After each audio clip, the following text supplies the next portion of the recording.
আশা করছি তোমরা সবাই ভালো আছো। আলহামদুলিল্লাহ আমিও ভালো আছি। It was the morning of Friday and আজকে আমার কোনো ক্লাস ছিল না, তবে আমার একটা কুইজ এক্সাম ছিল আজকে সাবমিশনের লাস্টে। তো সকালবেলা ঘুম থেকে উঠে ফার্স্টে কুইজ এক্সামটা দিয়ে দিয়েছি, তারপরে মামুনিকে আর ইতিআমিকে কল দিয়েছি। সকাল 10টার সময় ওদেরকে কল দিয়েছি এন্ড কলের ডিউরেশন কতটুকু ছিল এটা তোমরা ব্লগটা দেখতে থাকো, বুঝতে পারবে। অনেকদিন পরে মাহাদিকে ভিডিও কলে দেখছিলাম, মাশাআল্লাহ ও অনেক খুশি হয়েছে আমাদেরকে দেখে। তো কানাডাতে চলে এসেছি, 15 ডেজ হয়ে গিয়েছে আর মামুনিরাও সৌদি আরবে ব্যাক করেছে 3 দিন হলো। এই জন্য আসলে মাহাদি একদম একা হয়ে গিয়েছে, ওইদিকে আয়নও একা হয়ে গিয়েছে আর আমি তো একাই। মানে সবাই সবাইকে মিস করছি, বাট এক্সপ্রেস করার জায়গা থেকে না কোনো এক জায়গায় কমতি রয়ে যাচ্ছে। কজ এখন আসলে এক্সপ্রেস করেও লাভ হবে না, we all have to go on with our lives. তো 3 দেশের টাইমিং মিলিয়ে আসলে আমাদের একসঙ্গে কথা বলাটা খুবই কম। মামুনির সঙ্গে অলমোস্ট সারাদিনই আমার ফোনে কথা হতে থাকে, কখনো ভিডিও কলে মামুনিকে কলে রেখে কাজ করছি কিংবা অডিও কলে কথা বলছি।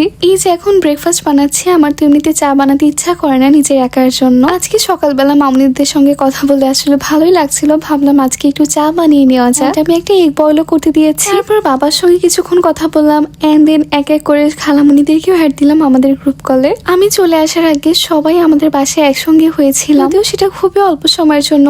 আবার সবাই যার যার বাসায় ব্যাক করেছে এন্ড সবাই একা একা, এই জন্য একদম গ্রুপ কল দিয়ে সবাই মিলে একসঙ্গে অনেকক্ষণ গল্প করেছি আজকে। খালামুনিরা কাজিনরা মিলে লিটারালি আজকে আমরা 3 ঘন্টা ভিডিও কলে ছিলাম। ওদের সঙ্গে ভিডিও কলে থাকা অবস্থাতেই আমি আমার কাজগুলো রেডি করে নিচ্ছিলাম, কজ কাজগুলো তো সময়ের মধ্যে কমপ্লিট করতে হবে। অলরেডি আমি পেঁয়াজগুলো কাট করে নিয়েছি। আজকে ভেবেছি একটু নুডলস রান্না করে রেখে দিব, কজ ব্রেকফাস্টে এন্ড ডিনারে আমার ভাত খেতে কখনোই ইচ্ছা করে না, একটু নুডলস থাকলে খাওয়া যাবে। এন্ড আজকে একটু চিকেনও রান্না করবো, যদিও ফ্রিজ ভরা অলরেডি অনেকগুলো খাবার আছে আলহামদুলিল্লাহ। সেদিন হচ্ছে রুই মাছ রান্না করেছিলাম, 2 দিন রুই মাছ খাওয়ার পর এখন আসলে একটু চিকেন খেতে ইচ্ছা করছে, তাই ভাবলাম রান্না করে রেখে দিয়ে এমন তো না যে সবকিছু একসাথে শেষ করে ফেলতে হবে। ফ্রিজে রান্না করে রাখা থাকলে এটা আমার জন্য ইজি হবে ক্লাস ডেজ গুলোতে। হচ্ছে আমি নুডলস রান্না স্টার্ট করে দিচ্ছি এবং তোমাদের সঙ্গে কিছু কথা শেয়ার করতে চাই। কানাডাতে আসার পর তোমাদের সঙ্গে মানে ইনস্ট্যান্ট কোনো ব্লগ শেয়ার করতে পারিনি, আমার অনেকটাই লেট হয়ে গিয়েছে ব্লগ শেয়ার করতে। Cause as you all know I have came here for my studies. একই তো ফ্যামিলির সবাইকে রেখে চলে এসেছি,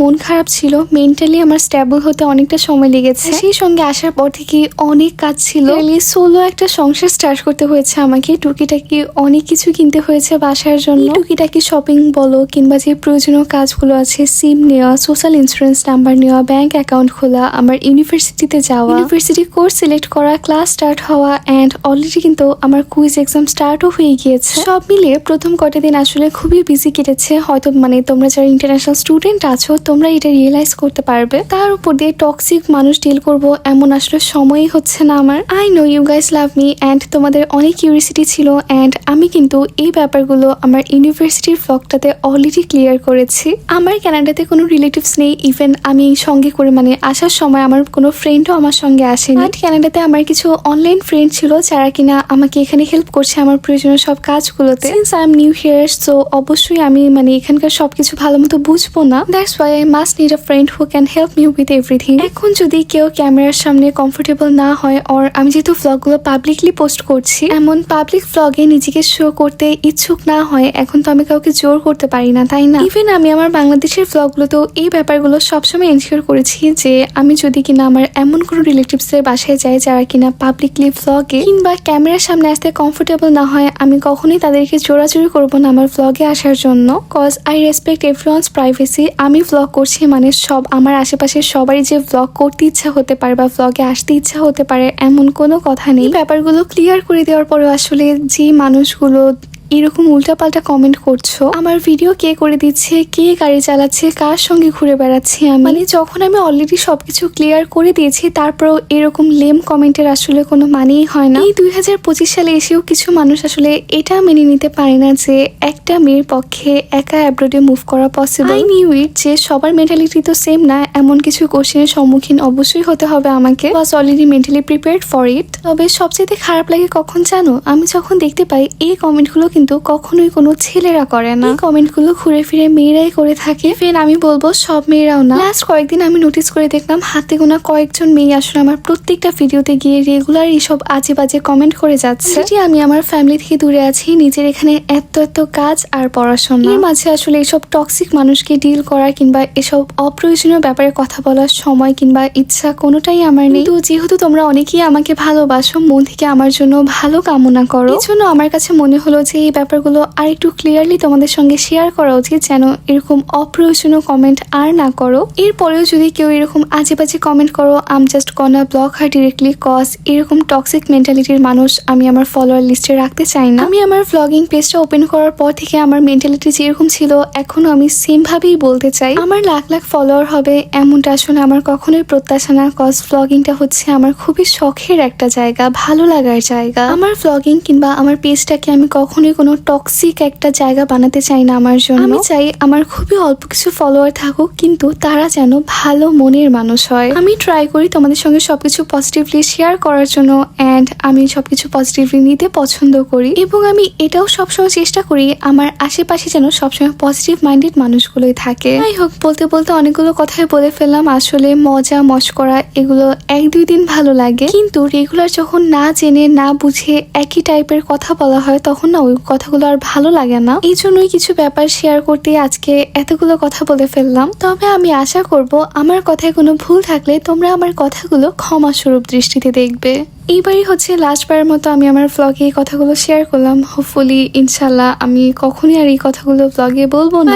রুলস রান্না তো হয়ে গিয়েছে, তোমরা দেখেছো অলরেডি। আর আমি হচ্ছে একটু স্পাইসি করে চিকেন ভুনা করতে চাচ্ছিলাম, যেটার আসলে রেসিপি শেয়ার করার কিছু নেই, একদমই অ্যাজ ইউজুয়াল ভাবে রান্না করেছি। তবে আলহামদুলিল্লাহ চিকেন কারিটা অনেক ইয়াম্মি হয়েছিল, মানে আমার নিজের কাছে অনেক বেশি ভালো লেগেছে। তবে এখন তোমাদের মনে যে প্রশ্নটা আসতে পারে যে আপু তুমি প্রত্যেকদিন রান্না করো কিনা, কজ আমি লাস্ট 3টা না 4টা যেন ব্লগ শেয়ার করেছি তোমাদের সঙ্গে, প্রত্যেকটা ব্লগে আমি তোমাদেরকে রান্না বান্না দেখিয়েছি। তোমাদের মনে প্রশ্ন আসার আগে আমি বলে দিচ্ছি আমি প্রতিদিন রান্না করি না। তোমাদের সঙ্গে আমি লাস্ট সানডে ব্লগটা শেয়ার করেছি, এন্ড আজকে কিন্তু অলরেডি ফ্রাইডে হয়ে গিয়েছে। অ্যাকচুয়ালি যেদিন আমার রান্না থাকে, মানে আমি যেদিন রান্না করি সেদিন হচ্ছে ইউজুয়ালি আমার ক্লাস থাকে না। আর এই রান্না করার জন্য আমি সকাল সকাল ঘুম থেকে উঠি, তো আমার ক্লাস নেই। আর এই রান্নার দিনগুলোতে কিন্তু আমার বেশ প্রোডাক্টিভ একটা দিন কাটে, কজ আমি রান্না করতে খুব পছন্দ করি। রান্নাটা আমার কাছে একদমই একটা শিল্পের মতো মনে হয়, মনে হচ্ছে যে মশলাপাতি দিয়ে খেলা করছি এরকম লাগে অনেকটা। You can say cooking works like a therapy to me. তারপর আজকে বিকেলবেলা আমার বাসার সবচেয়ে নিয়ারেস্ট বেস্ট বাইয়ের আউটলেটটাতে গিয়েছিলাম। তোমাদেরকে বলেছিলাম যে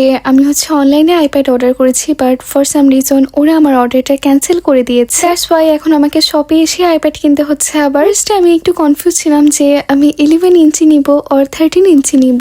ছোটবেলায় আমার 2টা ট্যাব ছিল, একটা ছিল 7 ইঞ্চি আর একটা ছিল 9.6 ইঞ্চি। পরে ভাবলাম যেহেতু স্টাডি পারপাসে নেওয়া হচ্ছে তাহলে একটু বড়টাই নেই, কজ আমার যেন পড়তে সুবিধা হয় এটা থেকে। আমি আইপ্যাড এর লেটেস্ট যে ভার্সনটা আছে 7th generation, I guess last মার্চে লঞ্চ হয়েছে এটা। It was build with Apple Intelligence. Honest technology সম্পর্কে, ফোন, ট্যাব, আইপ্যাড এগুলো সম্পর্কে আমার খুব ক্লিয়ার আর ভালো ধারণা নেই, তাই আমি তোমাদের সঙ্গে ইন ডিটেলস তেমন ভাবে কোনো কিছু শেয়ার করতে পারছি না যে এটার ফিচার কি কি সুবিধা অসুবিধা আছে। তোমরা যদি কেউ আইপ্যাড কেনার প্ল্যান করে থাকো আমি বলবো লেটেস্ট মডেলটা নেওয়াই ভালো, বাট তোমরা চাইলে গুগল করেও মানে ডিটেলস ইনফরমেশন গুলো নিতে পারো। আমার আইপ্যাডটা নিয়ে অলরেডি বাসে চলে এসেছি, এন্ড এখন হচ্ছে তোমাদের সঙ্গে আনবক্স করার পালা। You are seeing is just an iPad, but আমার কাছে এটা একটা ছোট্টবেলার ড্রিম। এন্ড এই আইপ্যাডটা নিয়ে না আমার অনেক ইমোশনস জড়িয়ে আছে। বাবাকে বললে হয়তো বা বাবা আরো আগে আমাকে আইপ্যাড কিনে দিত, তবে ছোটবেলা থেকে আমার আইপ্যাড নিয়ে একটা অন্যরকমের ড্রিম ছিল। I got my first tab when I was in class 5 and somehow সেই ট্যাবটা নষ্ট হয়ে যায়। তারপরে বাবা আমাকে সেকেন্ড ট্যাবটা কিনে দেয় which was from Samsung। 7 ইঞ্চি থেকে 9.6 ইঞ্চিতে শিফট হয়ে আমার যে কি পরিমাণে ভালো লাগছিল তখন।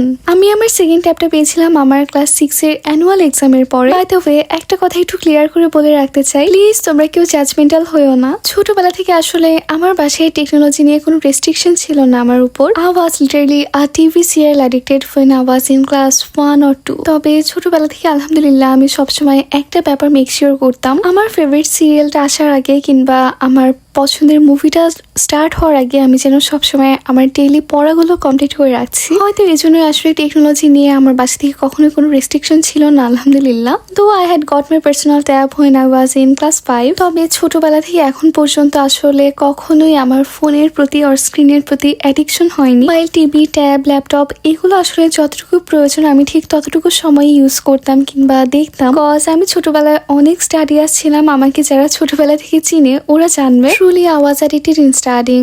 যাই হোক, মেনলি হচ্ছে ক্লাস 7-8 পড়ার সময় আমার মধ্যে আসলে অ্যাব্রোড স্টাডির ডিটারমিনেশনটা চলে আসে যে নো ম্যাটার হোয়াট আমি দেশের বাইরেই পড়াশোনা করবো ইনশাল্লাহ। তখন থেকে দেখা যেত আমি ইন্টারন্যাশনাল স্টুডেন্টদের ব্লগ দেখতাম অ্যান্ড তখন দেখতে পেতাম যে বড় আপুরা আইপ্যাডে পড়াশোনা করছে। তখন আমার কাছে যদিও সবকিছু অনেক ইজি অ্যান্ড পিকচার পারফেক্ট বলে মনে হতো। আমার কাছে মনে হতো ইন্টারন্যাশনাল স্টুডেন্ট মানেই হচ্ছে studying in an aesthetic cafe with an iPad. তখন থেকে আমার ইচ্ছা ছিল ইনশাল্লাহ আমিও একদিন ইউনিভার্সিটিতে পড়াশোনা করব, দেশের বাইরে একা একা থাকবো, সবকিছু একা একা ম্যানেজ করব। তখন আমারও একটা আইপ্যাড থাকবে অ্যান্ড আমি আমার আইপ্যাড নিয়ে একটা ক্যাফেতে বসে পড়াশোনা করব।